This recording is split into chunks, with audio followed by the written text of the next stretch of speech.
Hello, everyone, and good morning to all of you that have joined today from across Latin America and the Caribbean and the rest of the world.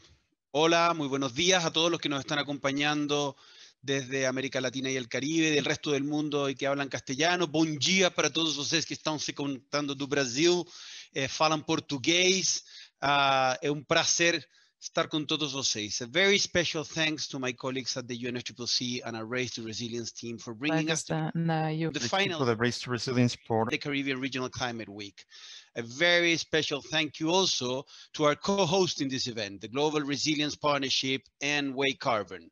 I hope many colleagues from the region are here with us this morning. I do expect that all of you are safe and healthy and going through the pandemic the best possible way. We do have interpretation into Spanish and Brazilian Portuguese. A gente tem português e espanhol. Tenemos traducción a español y portugués. You can switch the language by clicking on the globe button at the bottom of the screen. So please do so to follow all the conversation during the session. We would like to know where everyone is joining us from. So please feel free to also introduce yourselves in the chat box. It's really great to know how expanded is our network, and also where are we connecting with around the region, and maybe also outside Latin America and the Caribbean. Today is a very big day for the Race to Resilience and the campaign's relationship with Latin America. Yes, we're bringing together Race to Resilience initiatives to discuss scaling up action on coastal resilience, but we also have a really important update. I am really delighted, honored to announce that the Center for Climate and Resilient Research, the CR2 at the University of Chile, are officially joining the Race to Resilience as the technical secretariat for the campaign. You can imagine how important it is, not only for me as Chilean, also having studied at the Universidad de Chile, but mostly to position the Secretariat in the Global South as part of the legacy of Chile and in the presidency of COP25, balancing properly mitigation and adaptation and resilience globally to set the conditions for the wider participation in the whole global climate action agenda. The CR2 will be supporting the Race to Resilience with two essential functions.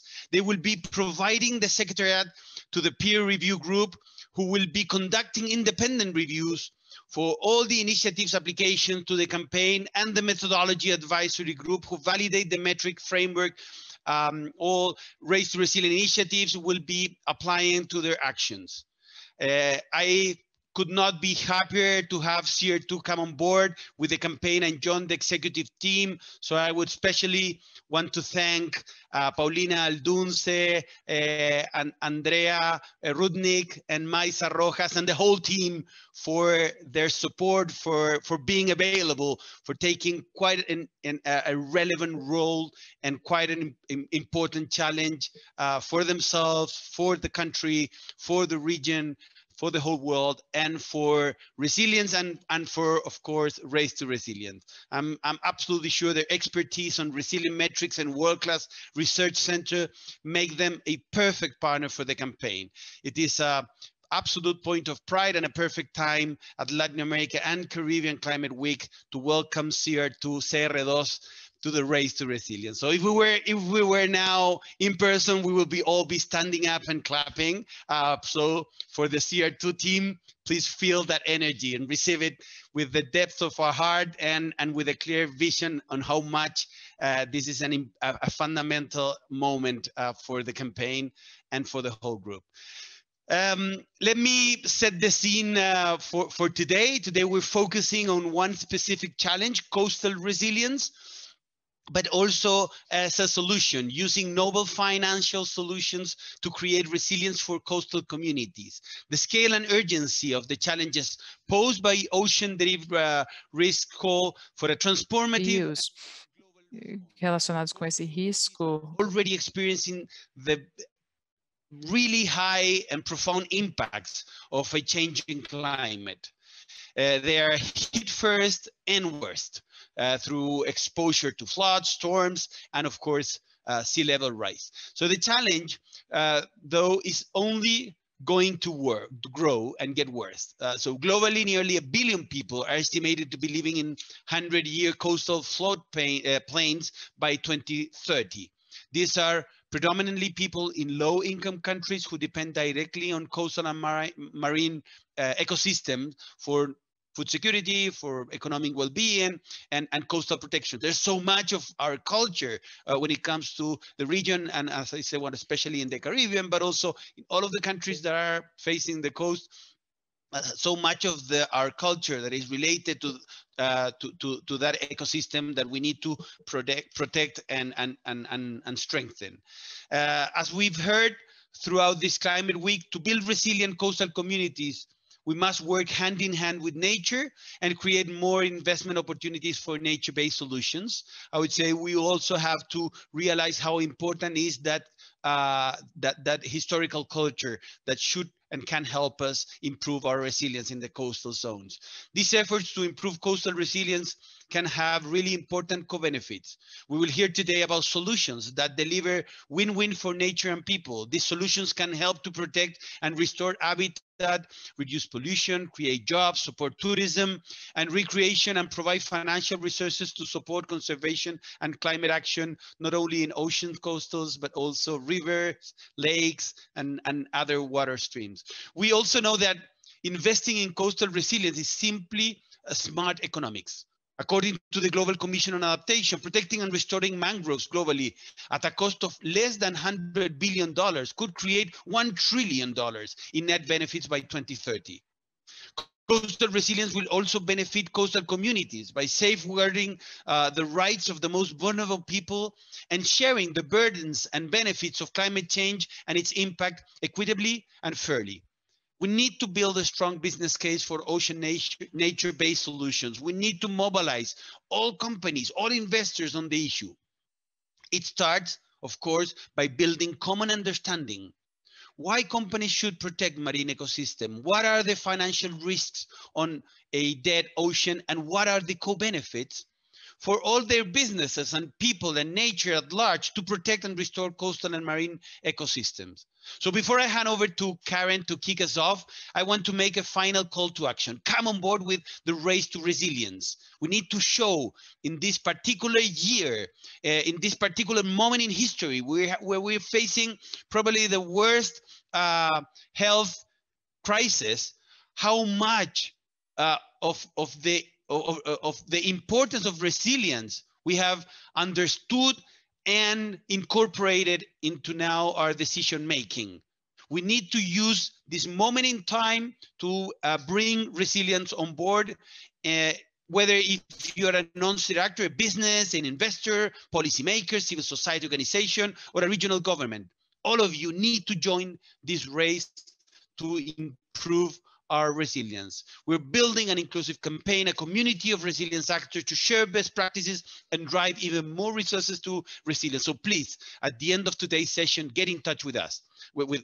So with that, let me introduce someone who is already leading on coastal resilience and a member of the Race to Resilience through the Ocean Risk Resilient Action Alliance. Karen Sack, CEO and President of Ocean Unite. Karen, is fantastic to have you with us today. Welcome, and mostly thank you for being a partner to Race to Resilient.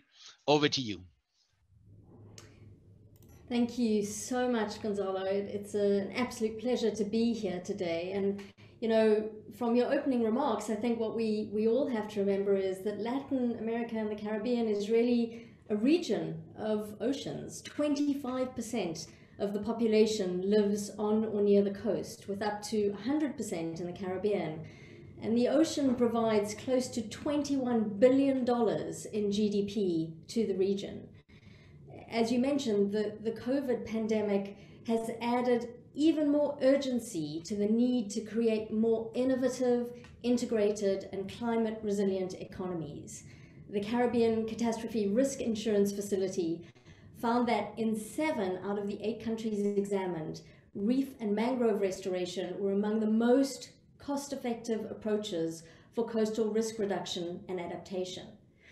Coastal ecosystems like reefs, mangroves, seagrass beds, wetlands, and salt marshes play a really critical role in coastal protection, They're a first line of defense against storm surge and sea level rise, and are critical to sustaining local livelihoods, communities, and their economies, and protecting the most vulnerable, in particular women and girls. And here are just a few startlingly clear facts for us to set the scene today.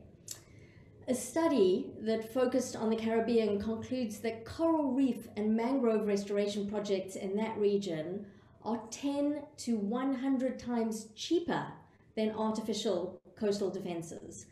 For instance, the study concluded that the median costs for coastal reef restoration in the Caribbean are about $1 million per kilometer, compared to $19 million for artificial breakwaters and levees. In Sao Paulo, the reduction of sediment flow from restoring 4,000 hectares of forest near the city's watershed was estimated to be $4.5 million cheaper than the cost of dredging reservoirs to improve urban water quality. And for many locations along the Gulf of Mexico, wetland and reef restoration have been found to save $7 in flood reduction benefits for every $1 spent on restoration. And it's estimated that nature-based solutions could help avert more than 45% of the climate risk over a 20-year period, saving the region more than $50 billion in flood damages. And as Gonzalo already acknowledged, investments into nature also help increase social and economic resilience and equity. Reefs have been found to disproportionately protect minorities and low-income communities. And from some recent research that's just come out in the US, we can see that the loss of 1 meter of reef would increase the annual risk to low-income communities by over 260% in Puerto Rico, compared to a 21% increase in a place like Hawaii. And for minorities, annual flood risk would increase by more than 290% in Puerto Rico and 120% in American Samoa, compared to a US national average of 68%. But building resilient natural infrastructure requires investment from a combination of private, government, and philanthropic and development finance. And it requires getting really the best brains in the business around the table to innovate, scale, and drive this effort. And this is where the Ocean Risk and Resilience Action Alliance, or ORA, comes in. ORA is a unique multi-sector collaboration between governments, financial institutions, the insurance industry, environmental organizations, multilaterals, and stakeholders from the Global South. And our purpose is to build resilience in the regions and communities most vulnerable to ocean risk by pioneering finance and insurance products that incentivize investment into blue nature, with the goal of driving $500 million of investment into marine and coastal nature by 2030 and surfacing at least 15 novel finance products by 2025. ORA is already supporting projects around the world, and we'll hear about many of them hopefully this morning, as many of our members are part of the panel today. And they include investing in new pilots for the development of blue carbon and resilience credits in the Bahamas, expanding the development of parametric insurance products for coral reefs along the Mesoamerican reef, and developing financial literacy training for small-scale fishers in the Philippines that can be replicated to other regions. And we are incredibly thankful to the Government of Canada for supporting investment into these and other projects. So by bringing unexpected allies together, we can find and drive forward solutions that invest in nature, resilience, and securing the future for the most vulnerable around the world. And that's why we're so excited to be one of the first partners in the race to resilience. We will do our part to meet the goal of building the resilience of 4 billion people vulnerable to climate and ocean risks by 2030. And we strongly encourage others to join in this amazing effort as well, and to join the race to resilience. So Jorge, I'm going to hand over to you now and look forward to listening to all the ideas from our panelists today as we learn more about coastal and ocean risk and how we can build resilience. Thank you so much. Thank you so much, Karen. I'll take the floor for a minute just to introduce and bridge from everything that you've shared with us that is absolutely brilliant and fundamental from Ora and all of your expertise that hopefully, as you said, we'll be here a lot about during this morning. I would like now to welcome a really good friend and one of the driving forces of the Race to Resilience campaign, Jorge Castelumendi, Director of Global Policy at the Atlantic Council and co-lead of the campaign, who will be moderating our two panels. I will be listening to the discussion and I'm keen to hear from you. So please place your comments in the chat box and use the Q&A, which is being monitored. Jorge, again, it's a pleasure to be with you. Thank you for everything that you're doing, for co-leading with David and the whole team, this amazing campaign. Over to you, my friend. Gonzalo, it's my friend as well. Hello, everyone. I'm super, it's a pleasure to be with every one of you today and to share the progress of since we launched last January.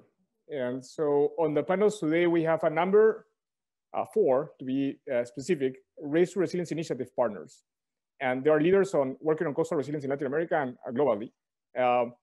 I'm very much looking to hearing more about how we can build even more partnerships that amplify our message on the importance of investing in coastal resilience and how we can scale up those investments and the action. Without further ado, let's deep dive, pun not intended or intended, into our first panel discussion. We will focus in this first panel on the innovative financing mechanisms that are helping communities and countries build resilience in the region. We have with us today Simon Young, Daniela Guareiro, and Chip Canleaf in this panel. And welcome to you all. Before I turn to our panelists, to our first panel, I would like to encourage our audience to use the chat function to provide further input and use the Q&A box to address questions to the panelists, which they will be monitoring. And to the panelists, just a friendly reminder to keep on time. We'll have the next 20 minutes or so for presentations and discussions with each of you with 5 minutes. So with that, let me turn to Simon first. Simon, you are the global lead of parametrics innovation at Willis Towers Watson. And on that, you lead the Climate and Resilience Hub, working in innovative collection, modeling, and use of hazard and risk data for risk management tools and risk financing instruments. Welcome, that's pretty impressive. Tell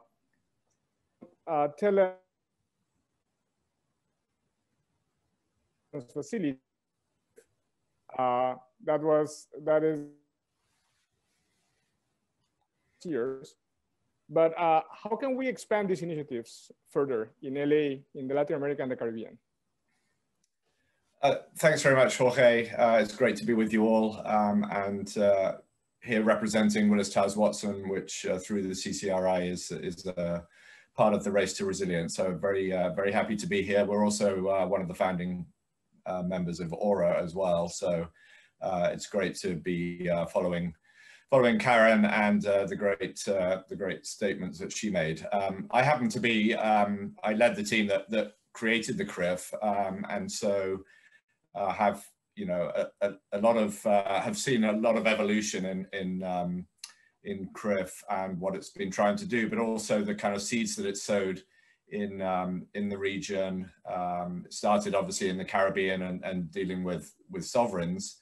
But it's now expanded into Central America, as most people will know, and also, we worked early on to bring in sub-sovereign level programs, building off of what I like to think of as the kind of technology platform of risk understanding and efficient underwriting of insurance. to bring those tools to both the kind of community and individual level, as well as the sub-sovereign public sector level as well. And I'd highlight a couple of initiatives there which are relevant. One was the livelihood protection policy, which is kind of an individual level parametric program, which was made kind of available through largely through credit unions and other financial institutions that operated at the community level, and made insurance much more accessible than it was before. Didn't need kind of fixed assets, so it was really good for farmers, for fishers, etc. So that was one initiative that's still ongoing. It's still building out. And then the Coast Initiative was also launched, which is specific to fisheries communities. And that has been launched in a couple of countries and is expanding. And I think there's a huge amount of potential there to bring these tools to other places. What we're doing at Willis as well, and Karen mentioned this, is working specifically to apply parametric insurance tools to coral reef conservation and rapid action after the impact of hurricanes. We know these tools work through CRIF and other mechanisms that have been well tested. So we know how to design appropriate tools.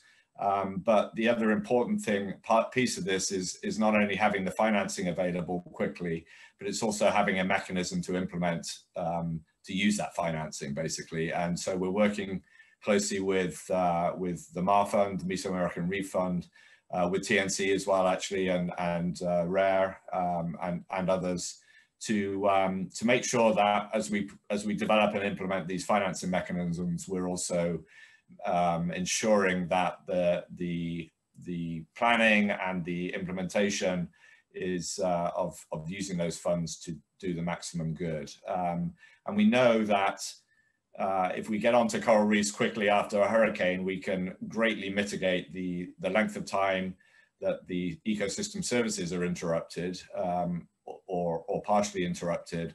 And that's really what's critical here. The cost benefit analysis that we've done and others have done suggests that the benefit to cost ratio is extremely high for early action. And if you can maintain the ecosystem services, you're dramatically increasing the resilience of the coastal communities that depend on those reefs for protection, for their fisheries activities, and also importantly in most of the Latin American and Caribbean countries for tourism, which is often the key economic driver. Simon, many thanks. I changed a bit of background because I moved closer to the modem, to the router, so we have better connectivity. Apparently I was cutting off. Simon, as you mentioned, you are, Willis Towers Watson is member of the Coalition for Climate Resilient Investment, CCRI, which again, it's a recent partner of the Resilience. In that work, you are trying to incentivize financial markets to embed resilience upfront. How are you trying to do that, and where you're at right now?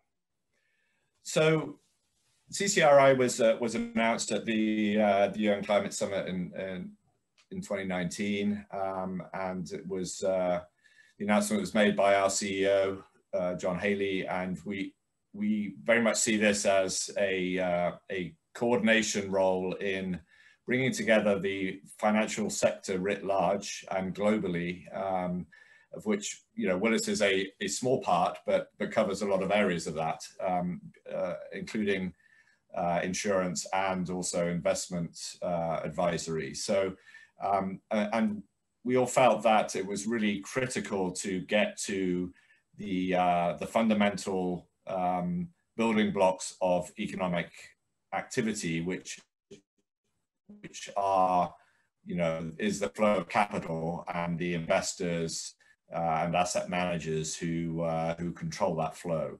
And we realized that if we couldn't embed future climate risk into the decision making of those who are dictating where the capital is flowing to, then we were going to lose this race that we're in to build resilience. So CCRI is aiming at affecting this space at three levels. One is at the financial level, where CCRI is advancing innovative financial instruments to reward investments in upfront resilience. And you know, this is the challenge, that the value of the resilience, the upfront resilience investment, is felt over a relatively long period of time, certainly a long period of time for a traditional investor. Of course, the way our economy works, the rewards for something that's going to really pay back in 20 years are difficult to front load. So you know, one area is trying to further investigate and create tools that do enable that front loading of the value that you're creating by building that resilience over a longer period of time. The second level is at the asset level, where we're working directly with asset managers to basically advance solutions that can bring efficiency to the integration of physical climate risk in the asset valuation process. So that you know, the overall asset valuation space and the asset management space is all adjusted to price for future climate risk inherently. Obviously, that's going to take some regulatory aspects as well as it being a free market thing. But I think if we can develop the tools to do that, then then the regulation piece will be driving the adoption of those tools.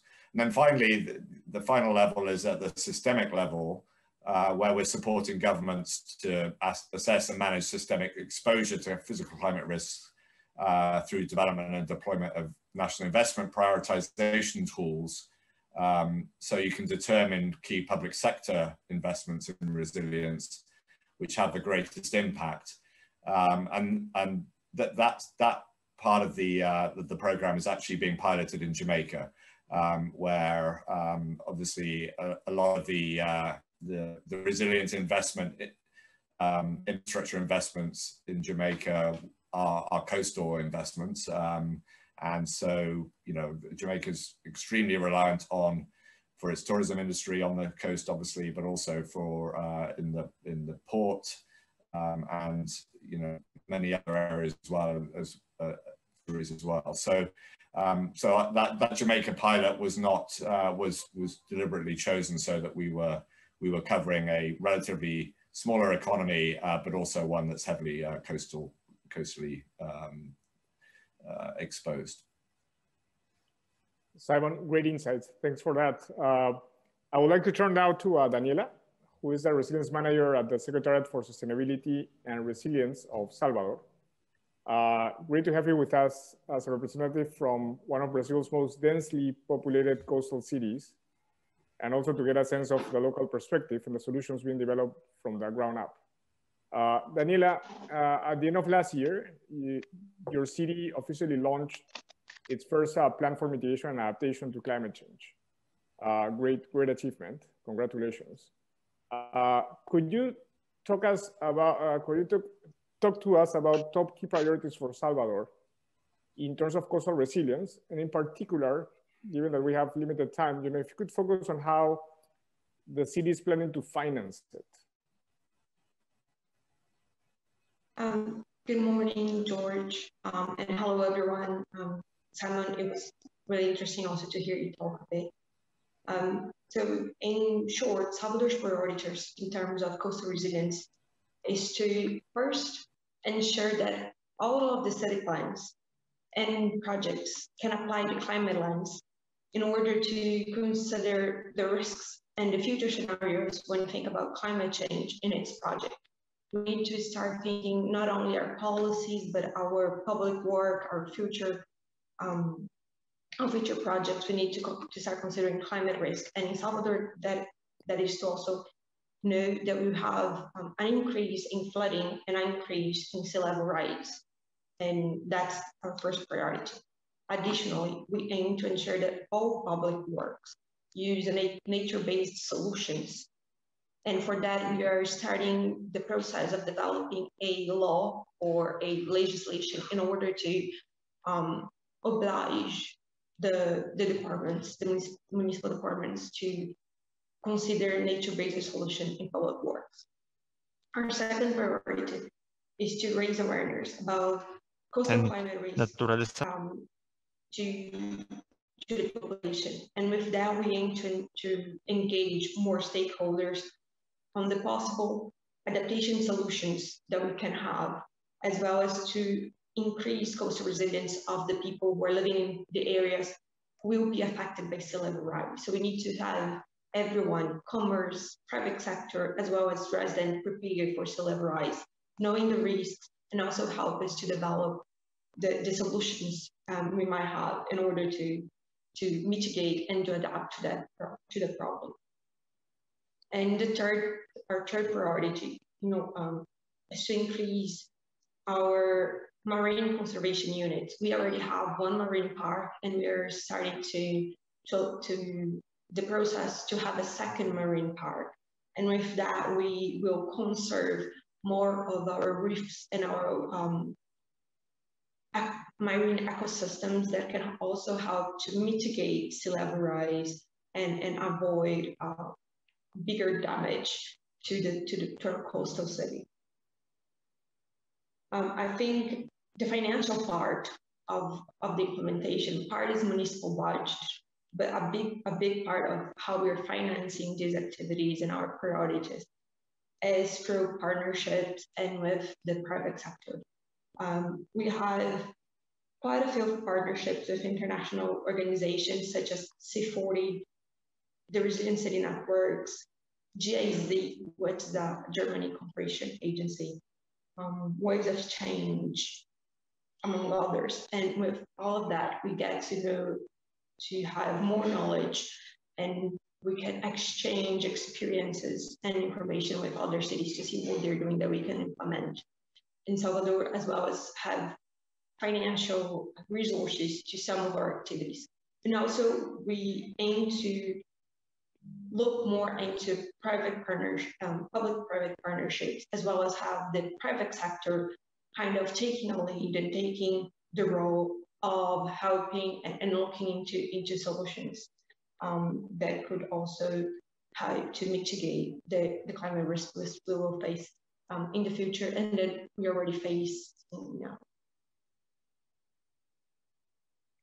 Thank you, Daniela. And as part of that, thinking through partnerships, I understand that you developed this plan in a very inclusive manner, receiving over 500 contributions across stakeholder groups for it. Could you tell us why this is important for you as a city? So Salvador has had a very participatory administration for the past 9 years. This was already something that the city considered very important, because we can't elaborate a plan and we can't elaborate solutions without the people and will be the beneficiaries, without the view of those who in the end will be the final receivers and the ones who will be involved.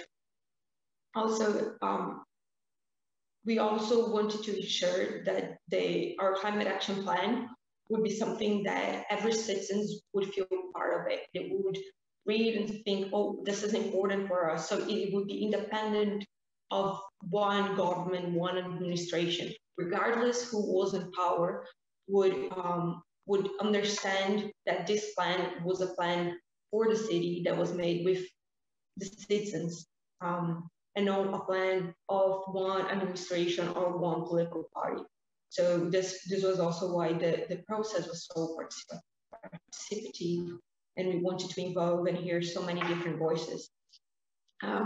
Also, the variety and diversity of voices, of local voices, we were able to hear, engaging private sector, community leaders, NGOs, and even vulnerable communities, allowed us to have a more, not only inclusive view, but also different views of different problems that we might not have taken into consideration if we had not done such a participatory process.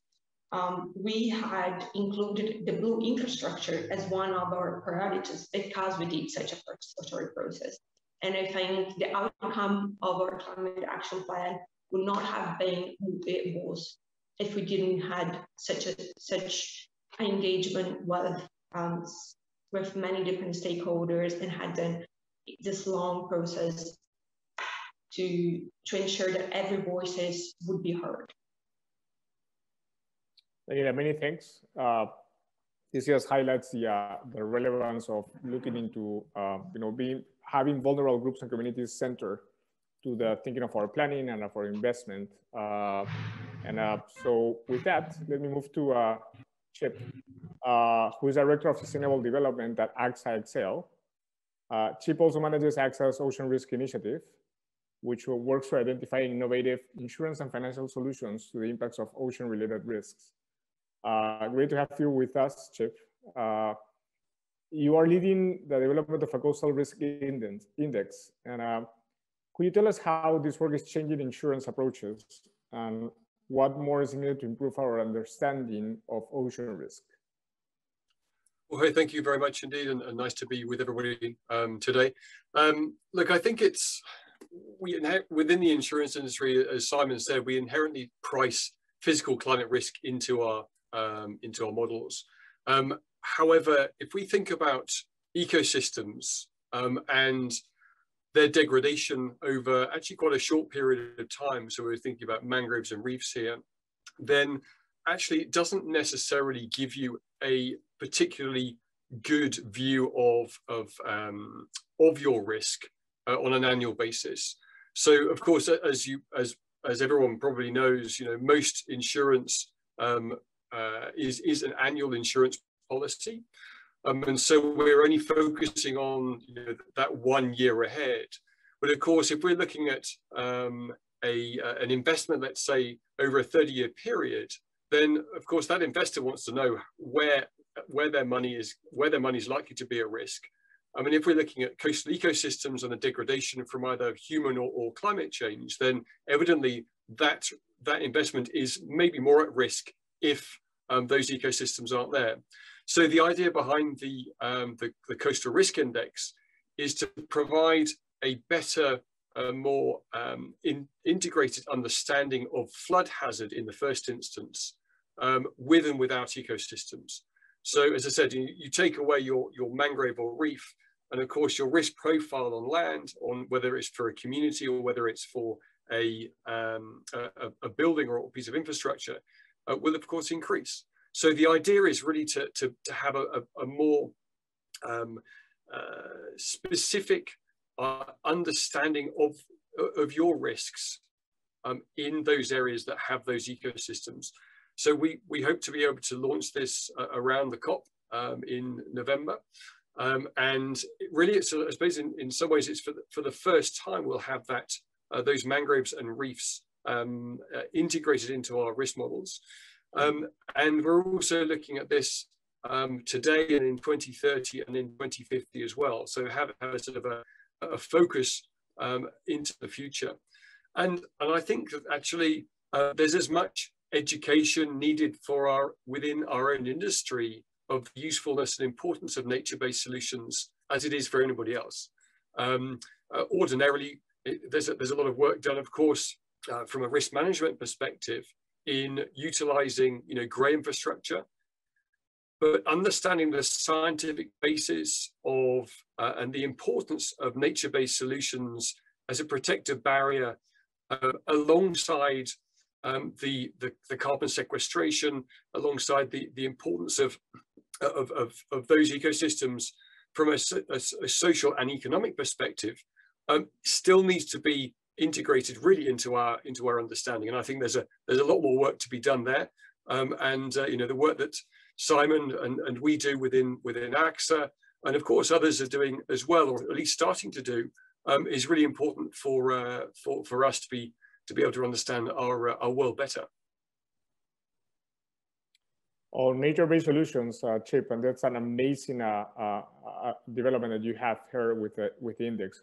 On NBS, Given the context of COVID and all the efforts for building back better, how can you ensure that investments are going to go towards nature as part of the solution?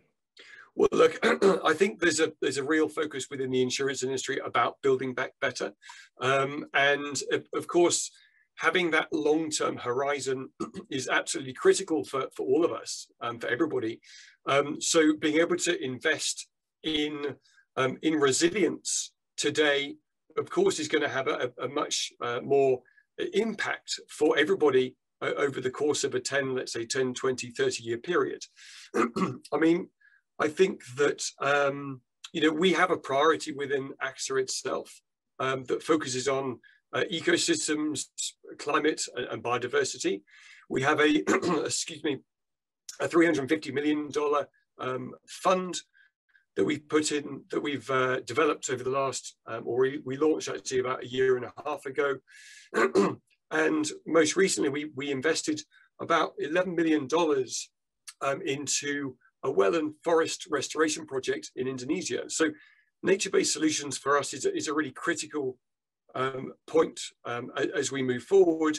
And I think given COVID, it's probably sort of become even more important for us to integrate nature alongside, I suppose, more traditional ways of protecting people as ever before. And I think that we're starting to see that at all levels of society, from the government level in the UN all the way through to us within the private sector, and I'm sure, as we'll hear in a second or 10, from the NGO sector as well.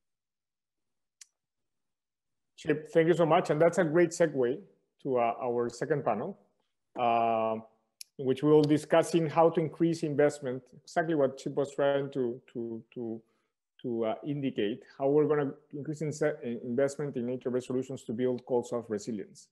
So I want to welcome Emily Landis, Enrique Pereira, and Kate Schweigart.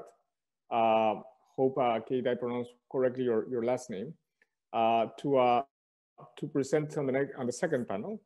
So let me turn to Emily, and I will just encourage speakers to keep it short, no more than four minutes or so, so we can move forward with a closing of in timely fashion. Emily, what would you see in your position as the Coastal Wetlands Strategy Lead at the Nature Conservancy? What do you see as a breakthrough to increasing investment in nature towards building resilience of coastal cities? So my answer is going to seem pretty simple, to be honest. It's blended finance. Because there's no one solution, and acknowledging that and not trying to fit one mechanism everywhere is the only way we're going to achieve scale. And the Nature Conservancy realizes this, which is why we have kind of a portfolio of innovative solutions that we can present to governments in the different governments. So by thinking about that, we've decided blue bonds, so debt restructuring, insurance, and carbon markets are some of the most innovative and ways that we can actually increase resiliency for these countries. And we found that about 85 of the countries in the world that have a coastline could actually use these innovative financing to achieve scale. So just quickly, like what those are. So for debt restructuring, we found that many island countries and coastal communities, they want to make the investment to be more resilient to climate change. But the problem is their dependency on tourism and the increasing frequency and severity of storms have put their economies at risk. And many island and coastal countries also share a common challenge, which is they have a high national debt load compared to GDP. So if we can do debt restructuring, it's an amazing opportunity for these countries who want to safeguard their marine ecosystems, but don't have the economic ability to finance all that's necessary to do that. They can do this.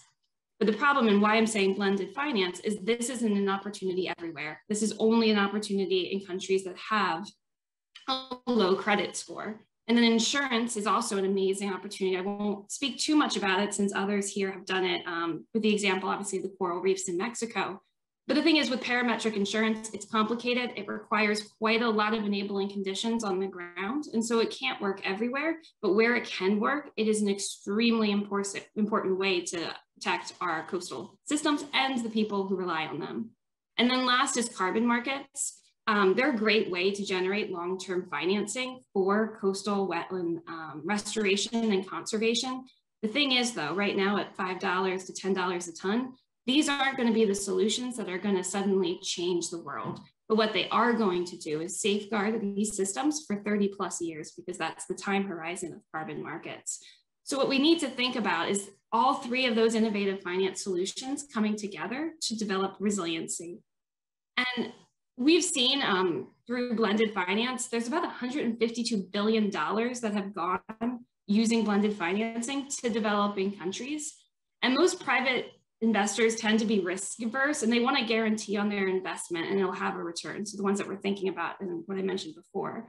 And the other problem is many investors have different motivations for funding coastal wetlands and mangrove systems. So some are looking for corporate social responsibility, offsetting, and others care about biodiversity offsets. So if you can bring all of this blended finance together, you're not just creating a restoration or conservation project that's looking at just one benefit. You're allowing a project to look at multiple benefits at once. And that kind of philanthropic and government funding can de-risk some of these investments.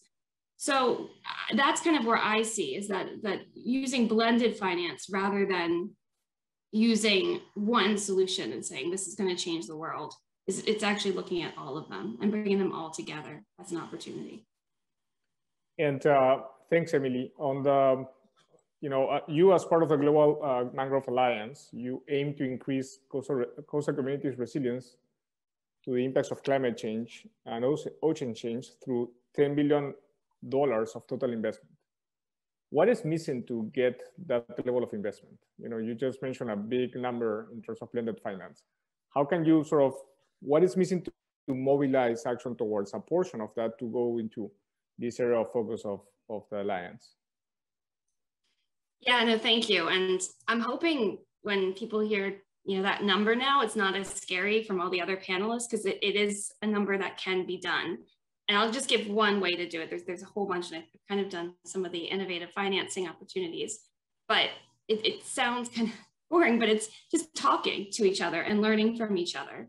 So for mangroves, most mangrove activities are currently funded either through government or philanthropic institutions, but they're not at the scale necessary. So the challenge with public and philanthropic support is the funding's often site-based. It's only over a limited amount of time, usually 1 to 3 years.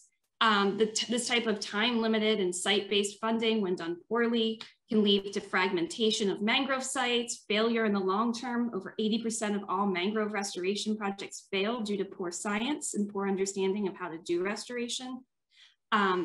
And then you have difficulty in nesting into jurisdictional or national planning when you do these very site-specific bodies of work. And this challenge can become a major barrier to scale and future success. And additionally, so one of the first solutions is just talking to each other. It's breaking down the silos, and that's what the Global Mangrove Alliance is trying to do. So it's our team from Mexico is learning about the work that's being done in Bangladesh, and they might learn from a failure in Kenya. So we're seeing a demand from this from all the GMA members to learn what all of these financial approaches are and what's actually working on the ground so we can scale. And I think when you're thinking about philanthropic and public support, there's even a stronger economic case for investing in mangrove systems when you're looking at stimulus measures in response to the economic impact of the COVID-19 crisis. So we're going to see that nature is the first line of defense for millions of people around the world, protecting their homes, their livelihoods, and it's cost effective, and that's being recognized by the private industry. And how can we take these systems, and when we're going to see more public funding, more private funding for the post-COVID-19 recovery. Unfortunately, we're still in it, but when we're finally ready to really think forward, how can we position mangroves up front for all the values they provide? Thanks, Emily. And as you've heard, Emily, there's an open invitation to talk, to break silos, and to join the Mangrove Alliance. So I think we've shared information on the Alliance already on the chat. Please look at it. And again, Global Mangrove Alliance is a member of the Race to Resilience as an initiative partner. So that's a way to connect to the Race to Resilience if you are working on mangroves and interested in working on that and learning from others. With that, let me move to Enrique Pereira, who is a co-founder and director at Wake Carbon. Welcome, Enrique. Bienvenido. Thanks, Jorge.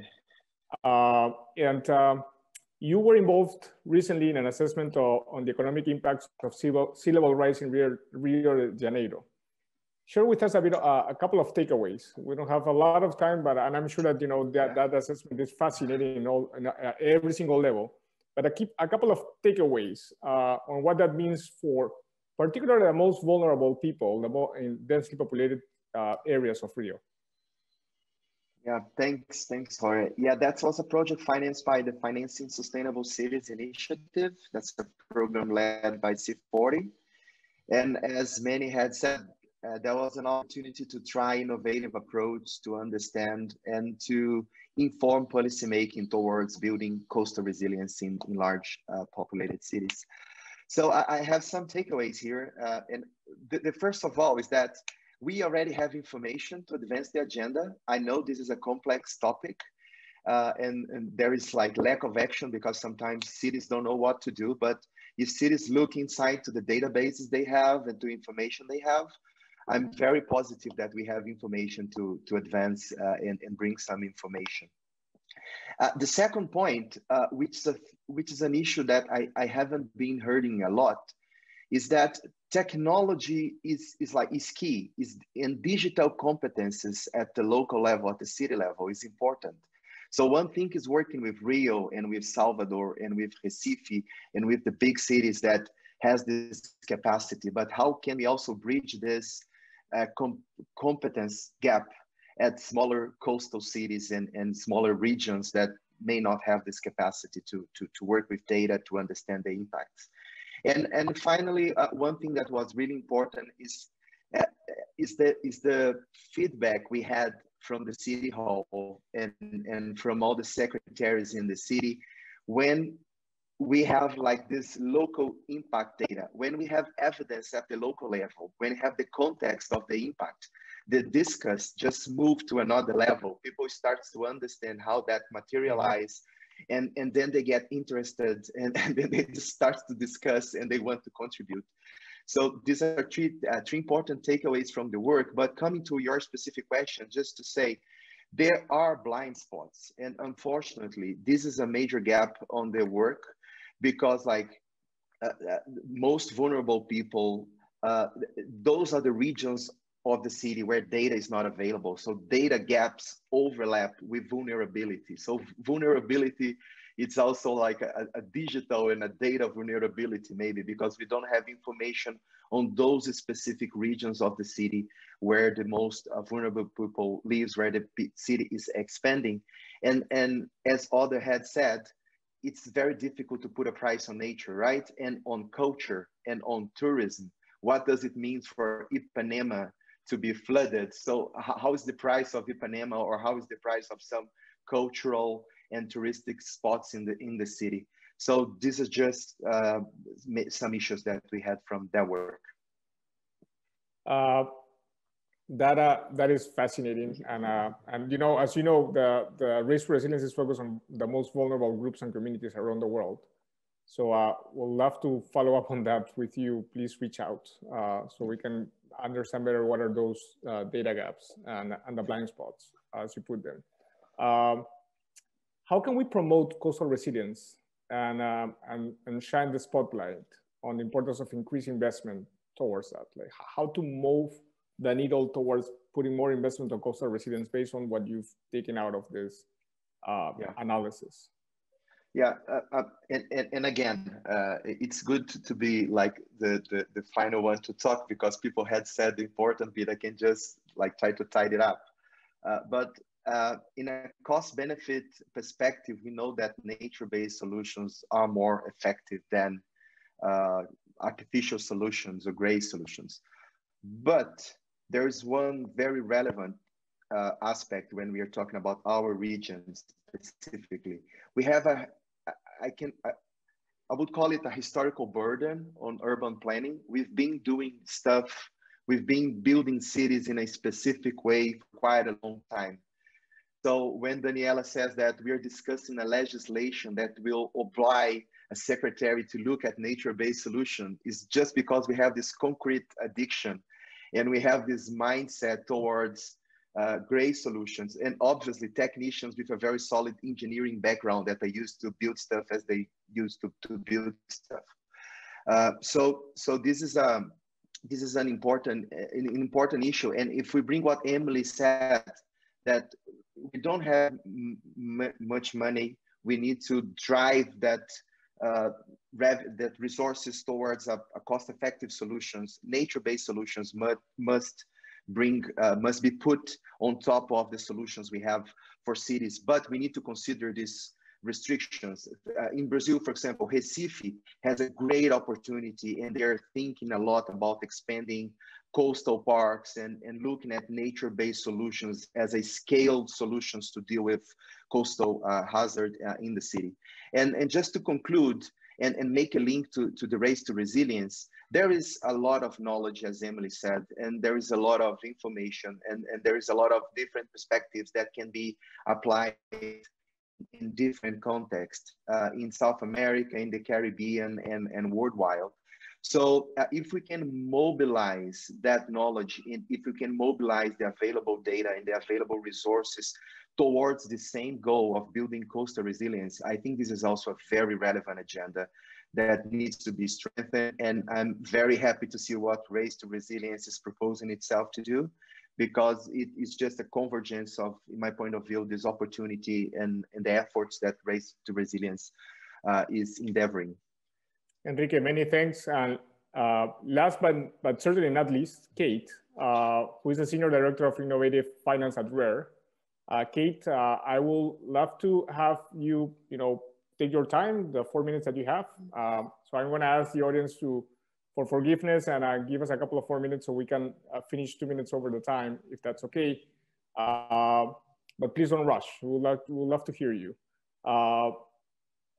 From RARE, Kate, what investment breakthroughs are needed for sustainable and resilient fisheries as part of the coastal ecosystem that we're talking about? Thank you. Thank you for having me today, and thank you for creating the space for me to take my 4 minutes here. I actually, when we think about big solutions or breakthroughs, I'm afraid what I'm coming with is not something that's like very sexy or different, but it is so very necessary. And that is to really create this enabling environment and formalize the sector, because the small scale fisheries sector is not formalized. And because it's not formalized, it makes it next to impossible to drive large amount of capital to the sector because it simply can't absorb it. If you look at where we are today with COVID-19 and how we're starting to plan for the post-COVID recovery, so many different countries, so many different international organizations have come forward with stimulus funding. We can't even drive stimulus funding to these micro businesses that work on the domestic value chains because they're not formal. And if you're informal, you cannot accept this capital. You have no means to do it. You have no legal right to do it. And so for us, the very first step has to be creating this enabling environment. And to create this enabling environment, we have to find ways to formalize the sector. It can start with very basic fisher registration. Then we can use that fisher registration to reach out and to our registered fishers and start to create a financial literacy program.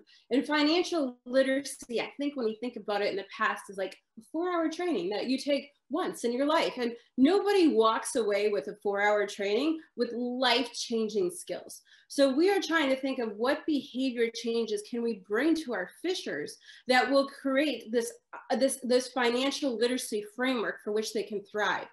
And we're trying to also use technology to do that. So we have like our Fish app, which helps us to monitor how much fishers are selling to local buyers, but we can also use that app to create things like income statements and cash flow statements for these micro businesses. And we hope by doing that and creating this kind of purview into what their financial scope looks like, that we can help them to access formal financial services. And so as Karen mentioned early on, we are trying to use some of this formalization to drive our fishers towards things like livelihood insurance coverage. It sounds very basic to all of us, but over 75% of our fishers don't have basic life insurance, basic property insurance, basic health insurance.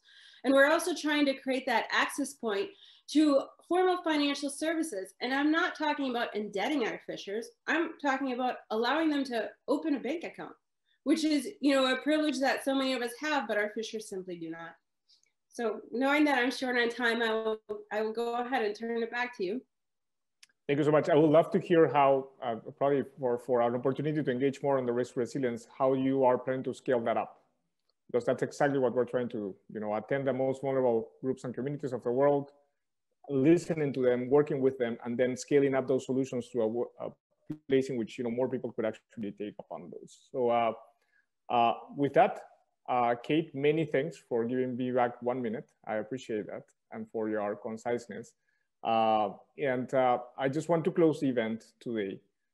We've heard loud and clear that there are solutions that are for coastal resilience that make economic sense. It's not just a matter of, you know, being nice to the environment. The environment actually provides us with a lot of solutions that are cost beneficial for all of us. And that's a key solution for the climate risks that people around the world on coastlines are suffering, particularly those most vulnerable and, groups and communities. I invite you all, participants today, to look at the chat and the links that have been shared on these amazing initiatives that are part of the risk resilience. But also there are 17 other initiatives, in total 21 initiatives that have been selected as partner initiatives for the risk resilience. And you could become members of those or to advance your work, or also look for opportunities for your own initiatives to be part of the risk resilience by applying to it. With that, I'll close, but it's a call for action. Join us. Together we can make a difference, and we can reach our goal of mobilizing action for 4 billion people by 2030. Thank you so much for your time today. Pleasure to have you, and till the next one.